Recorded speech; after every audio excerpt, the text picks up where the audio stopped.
In this video, we'll talk about how to find scholarly sources for your final paper. I'm Dawn Emsalem, I'm the library director, and I'm your librarian for this course. If you have questions after this video, you can Google me at Dawn Salve Library and you'll find my email address. So what are we doing here? So the first thing we're going to talk about today is how to craft a research strategy for this particular paper and the assignment that Dr. de la Motte has given you. We're going to talk about how to figure out what search words and phrases are best, and sometimes it depends on your search tool, which search words and phrases you use. And then we're going to actually find some sources for your paper, and we're going to practice using the library's article search, which searches our EBSCO databases, and the JSTOR database, which is another article and book database.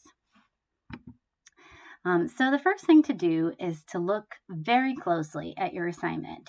And for your final paper, Dr. de la Motte specifies that he would like you to use at least 3 scholarly secondary sources. And he also gives you a bunch of topic options that you can use. Then we're going to talk about, after we've looked at our assignment, we have to figure out what kind of search strategy we want to use. So what information are we going to have to use? The answer is scholarly information. So scholarly analysis of your topic. So the place that it is easiest to find scholarly information is in library databases or tools like Google Scholar. But because Google Scholar is so big, it can be overwhelming. So we're going to look at the library databases. Then the next question you're going to ask is what types of sources are required. And in this case, Dr. de la Motte wants you to find articles and scholarly books or books chapters, both of which are available in electronic form in EBSCO and JSTOR. And then we're going to figure out which search tool, and like I just said, EBSCO, JSTOR. We're going to work with using those.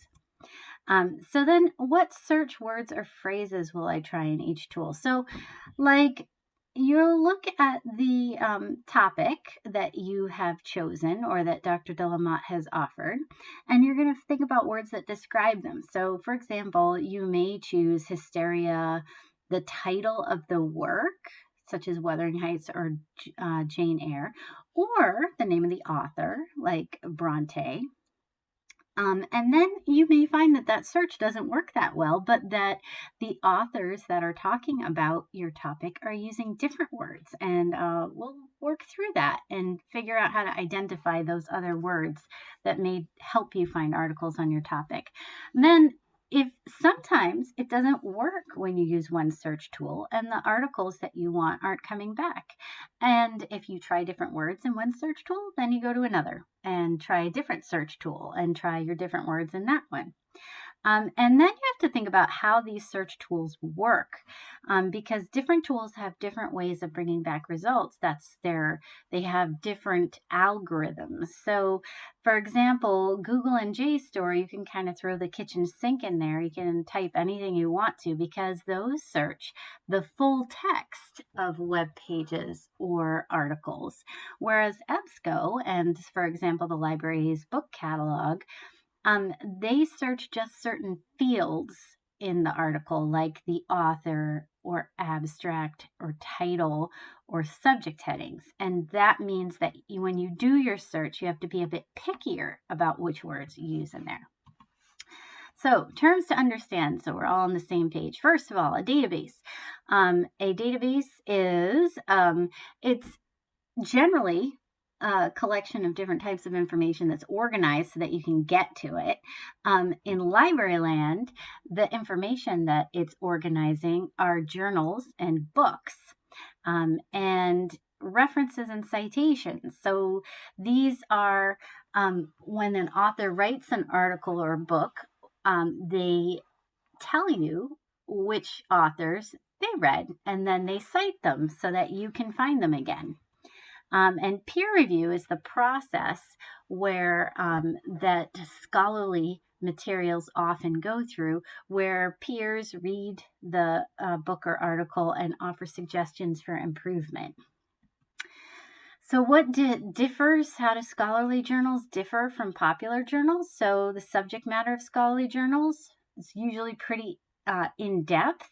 Often it shows original research findings in your area of interest. It's literary criticism, so they're showing different ways of thinking about literary works. And you'll also notice that it kind of gets laser focused when you're looking at articles. So it's a really specific aspect of the literary work. And then the audience is intended to be other scholars and now also you, students who are learning about it. The authors are almost always experts, meaning they have PhDs in their subject matter, especially in literary criticism. And the language is a little bit hard to read, so it's a bit of a learning curve to get used to it. So you just have to be expecting that you're going to have a little bit of difficulty with reading it, and it'll get easier as time goes on.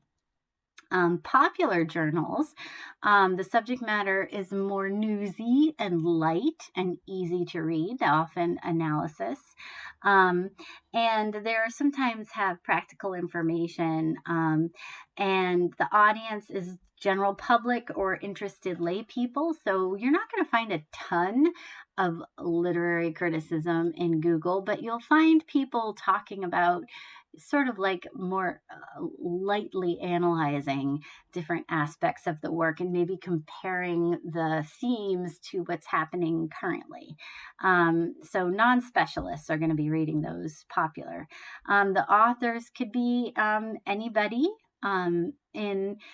In literary criticism, we don't have necessarily literary criticism professionals, but you may find that there's certain people who have blogs or just interested in it, and the language is usually much easier.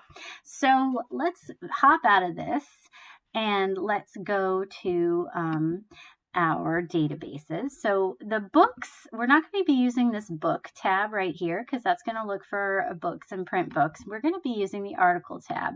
So this is searching, as you see, our EBSCO host databases.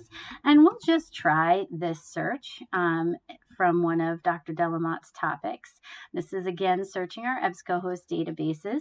Now you'll see that this one, the first thing to look at is that it only brought back 3 results. So we know that this search was sort of successful, not sure.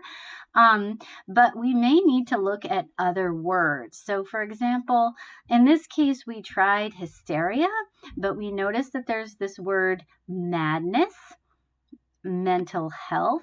So we're going to file those away because we might want to try those words if they're more useful. And so, for example, this one, if we want to use this is a chapter in a book, that's fine to use.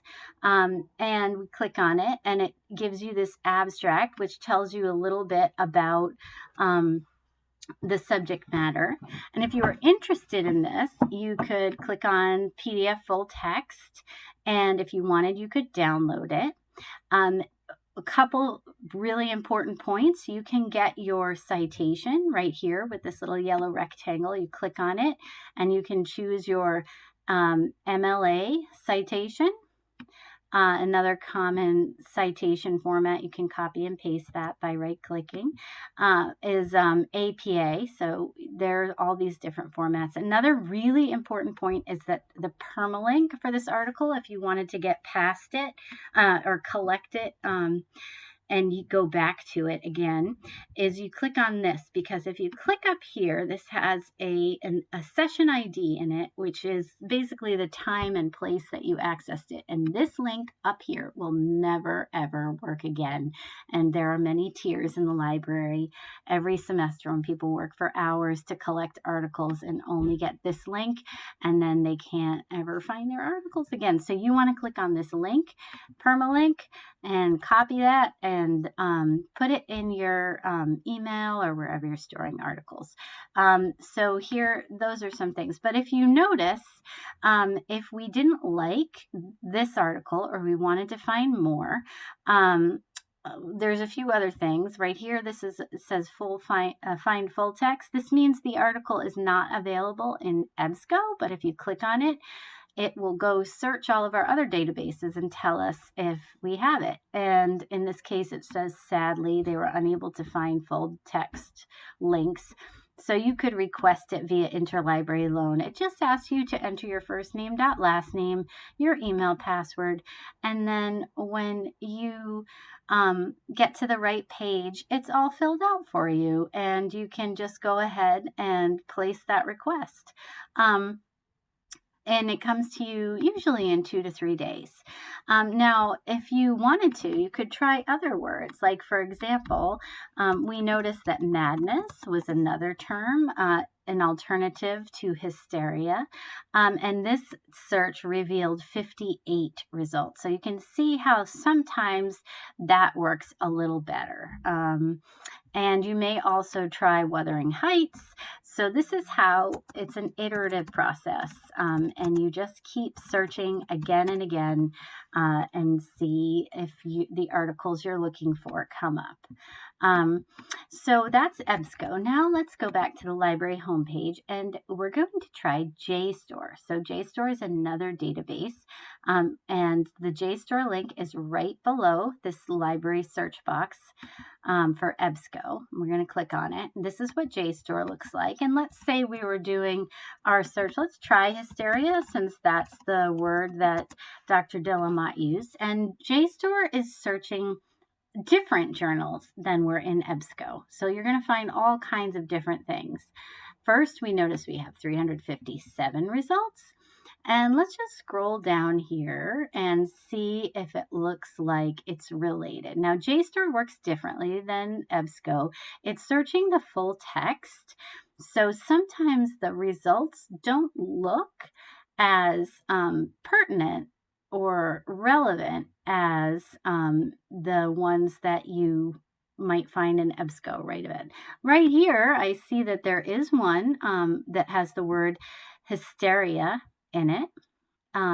So what you can do is, first you can click on this cite button and get your citation, and then you can download your PDF. And I might do a search for, now this was for Jane Eyre, so I might do a search for Wuthering Heights too. So you do Control F or Apple or Option F, and you can see that Wuthering Heights shows up 10 times in this PDF. So that's a real time saver to do your Control F in here. And then let's see what other information there is.